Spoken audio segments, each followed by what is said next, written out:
ॐ नमो भगवते वासुदेवाय।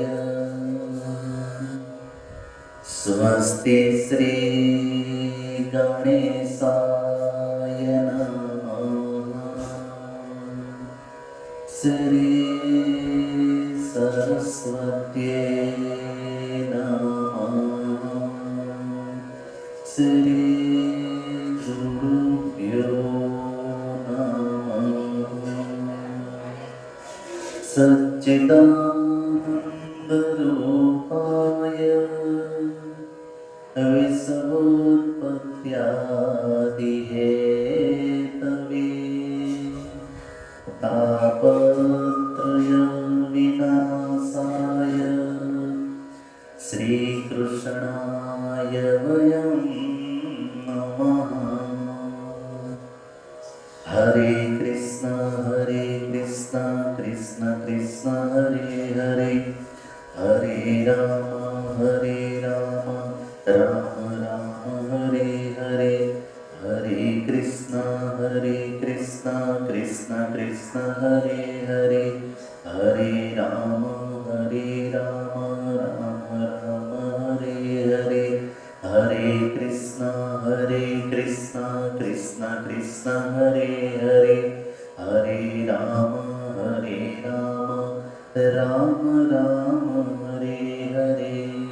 श्री राधा कृष्ण भगवान की जय। श्री सुखदेव जी महाराज की जय। श्री हरि परमानंदम उपदेष्टारमीश्वरम व्यापकं सर्वलोकानां कारणं तन्नमाम्यहम्।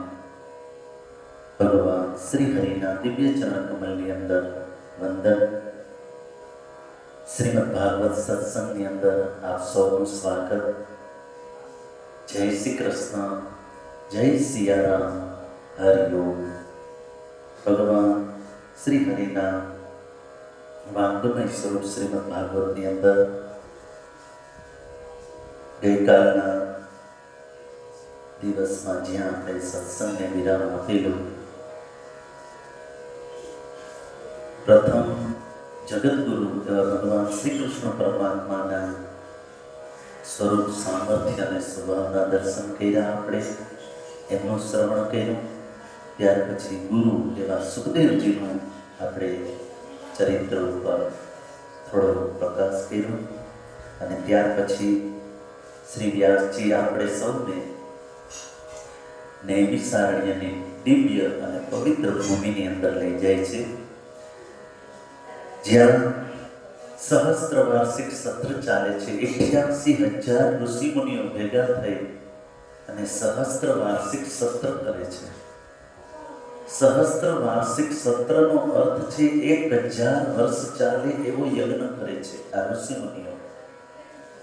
અને ત્યારે જે મોટું કાર્ય હોય ને તો એમાં એક નક્કી કરેલો સમય હોય। જેમ આપણો આ શ્રીમદ ભાગવત સત્સંગ છે તો આપણે એક નક્કી કરેલો સમય છે કે ભાઈ 10-15 મિનિટ, ક્યારેક કોઈ એવો પ્રસંગ આવ્યો હોય અને 2-5 મિનિટ વધી જાય તો વાત અલગ છે, તો એક સમય નક્કી કરેલો છે।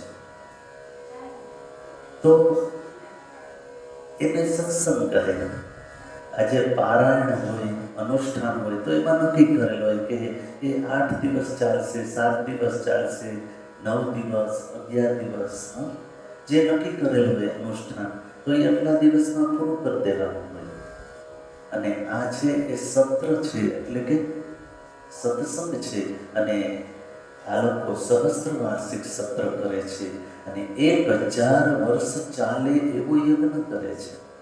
અને ત્યારે નક્કી કરેલ જે, કારણ કે કાર્ય મોટું છે એટલે નક્કી કરેલ જે આહુતિઓ છે એ યજ્ઞમાં પડી જાય। ત્યાર પછી એ પ્રાતઃકાળમાં યજ્ઞ શરૂઆત થાય, મધ્યાહ્ને વિરામ આવે, પછી અપરાહ્ન સમયની અંદર બપોર પછી એ ફ્રી ટાઈમ છે તો શું કરવાનું? કીધું સત્સંગ કરશું. સવારે સત્કર્મ અને બપોર પછી સાંજના સમયમાં સત્સંગ. આપણે સૌને જે આ સત્સંગ મળે છે તો યાદ રહે ભગવાનની કૃપાથી મળ્યો છે. જેને ભગવાન ચોઈસ કરે ને એ જ આ સત્સંગનો શ્રવણનો લાભ લઈ શકે. સુકૃતાની ખાદતી ઇતિ સુખ, દુષ્કૃતાની ખાદતી ઇતિ દુઃખ. જ્યારે મારા ને તમારા જીવનની અંદર સુખ હોય ત્યારે સમજવાનું કે પુણ્યનો સમય અત્યારે આપણી ઉપર ચાલે છે. સુખ ત્યારે મળે છે જ્યારે જીવનમાં પુણ્ય હોય. તો પુણ્ય વપરાય છે, પુણ્ય ખર્ચાય છે અને સુખને ભોગવીએ છે. બસ એવી જ રીતે દુષ્કૃતાની ખાદતી ઇતિ દુઃખ. જ્યારે આપણે દુઃખ મળે છે ત્યારે ચિંતા ન કરવી, એ પાપ ખવાય છે.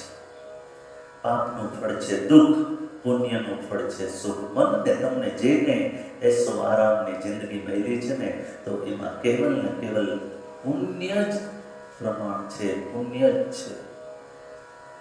તો જેમ જેમ સુખ ભોગવો છો એમ પુણ્ય ખવાતા જાય છે. જેમ બેંકમાંથી પૈસા જમા હોય પણ જેમ ઉપાડા રાખીએ એમ પૈસા ઘટતા જાય. બસ તો શું કરવું પડે? તો કે પાછા એમાં જમાઈ કરવા પડે. બસ એવી રીતે પાછા પુણ્ય કરતા રહ્યો, પુણ્ય જમા કરતા રહો તો સુખ રહેશે. દુષ્કૃતાની ખાદતી ઇતિ દુઃખ. જ્યારે દુઃખનો સમય છે તો રડવું નહીં. ઓહો બહુ દુઃખ આવી પડ્યું નહીં, એ પાપ ખવાય છે, ઓછા થાય છે.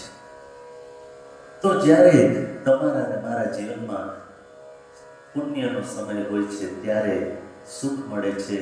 જ્યારે દુઃખનો સમય છે તો સમજવાનું કે પાપ ઓછા થાય છે. દુષ્કૃતાની ખાદતી ઇતિ દુઃખ.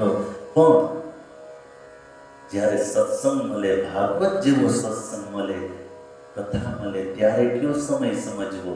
કે ત્યારે શ્રી કૃષ્ણ પરમાત્માની પરમ કૃપા, પરમ અનુગ્રહ, એની કૃપાનો સમય સમજવો.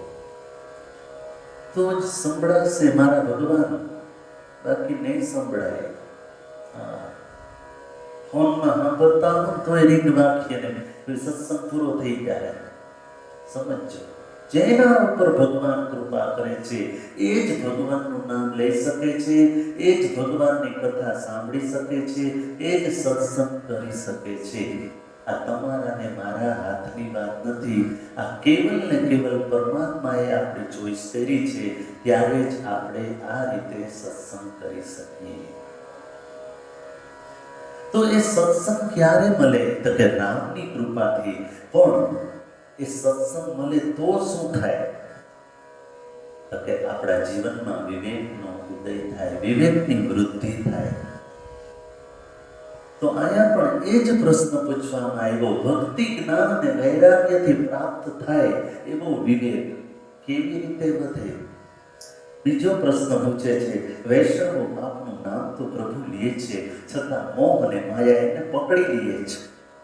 માળા તો આપણે કરીએ છીએ, કીર્તન કરીએ છીએ, મંદિરે જાય છે, તીર્થયાત્રા કરીએ છીએ, પણ છતાં જો મોહ માયા આપણને છૂટતી નથી. પ્રભુ એ કહો કે આ મોહ માયામાંથી છૂટવું હોય તો એનું કોઈ સાધન કરો.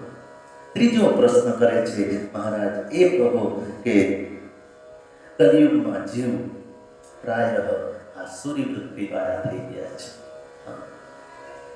આજે માણસ પૈસા માટે સાવ નીચમાં નીચ કામ નહીં કરવા તૈયાર છે. આસુરી વૃત્તિ ગમે તે થાય, પૈસા લઈ લ્યો, બસ ભેગા કરી લ્યો. પણ એ પૈસા ભેગા થયા પછી અનિતિથી ખોટી રીતે બીજાનું જૂટવી લેશું, એ રીતે તો એ પૈસા શું શાંતિ આપશે? એ પૈસા સુખ આપશે? અહીંયા સોનકજી અહીંયા એ પ્રશ્ન કરે છે કે મહારાજ, પ્રાય જીવ કલયુગમાં આસુરી વૃત્તિ વાળા થઈ ગયા છે. તો એવા લોકોને પણ શાંતિ જોતી હોય તો મળે ખરી? એનું પણ કલ્યાણ થાય એવું સાધન કરો કે એ સુધરી જાય, એના જીવનનો રસ્તો એ બદલાવી નાખે એવું સાધન કરો. અને ત્યારે ચોથો પ્રશ્ન જે બહુ મહત્વનો છે એ પૂછે છે કે મહારાજ એ કહો, શ્રી કૃષ્ણની પ્રાપ્તિ કરાવી આપે એવું અમને કંઈ બતાવો, અમને સંભળાવો, એવું અમને સાધન આપો કે જેનાથી શ્રી કૃષ્ણની પ્રાપ્તિ થઈ જાય. સમય થઈ ગયો છે, કારણ કે એક વિષયને જરા ઉપાડીએ ત્યાં તો 15-20 મિનિટ થઈ જાય. હા, તો નેક્સ્ટ આગળના દિવસમાં પાછું કાલે દિવસ ઉઠશે અને પાછો આપણે સત્સંગનો લાભ લેશું. તો અહીંયા આજના સત્રને વિરામ આપી અને ભગવાન શ્રી હરિના ચરણમાં વંદન. હરે કૃષ્ણ કૃષ્ણ કૃષ્ણ હરે હરે, હરે રામ રામ રામ હરે હરે. શ્રી રાધા કૃષ્ણ ભગવાન